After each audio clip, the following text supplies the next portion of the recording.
Ça fait 30 jours que je poste une vidéo courte tous les jours, et voici les résultats. Donc sur YouTube, 15 853 vues, Instagram, 7 227, et TikTok, 11 546, ce qui fait un total de 34 626 vues. Si on va dans le détail, on voit que YouTube est ma plateforme la plus régulière, avec une croissance où, en fait, en moyenne, tous les jours, je vais faire un peu plus de vues que les jours précédents.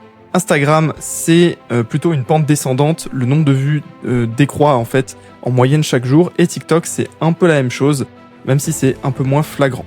Ce qui, moi j'analyse là-dessus, c'est que du coup YouTube est la plateforme sur laquelle j'ai le plus de potentiel, et le seul truc sur lequel j'essaye aujourd'hui de travailler, c'est que j'ai pas de croissance exponentielle. C'est-à-dire que quand j'avais fait le bilan il y a 15 jours, quand j'étais à moitié, donc 15 jours de publication, j'avais à peu près la moitié du nombre de vues que j'ai aujourd'hui, ce qui fait que j'ai une progression qui est juste linéaire, où tous les jours je vais juste ajouter un nombre de vues qui est assez similaire, et j'ai pas d'exponentiel. On le voit par exemple sur ce graphique, au niveau de YouTube, ça monte, mais il n'y a pas d'un moment où il y a une inflexion de la courbe, et ça monte beaucoup plus vite.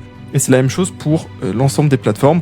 Donc mon enjeu, ça va être sur les prochaines phases de test, de pouvoir finalement avoir peut-être du contenu qui va générer beaucoup plus de vues d'un coup et créer un peu cet effet exponentiel. Après, ça fait que 30 jours, je pense que ça vaut le coup de laisser encore un peu de temps, donc je vais continuer ce format pendant les 30 prochains jours et on verra ce que ça donne. Alors abonne-toi pour voir la suite de l'aventure et à demain.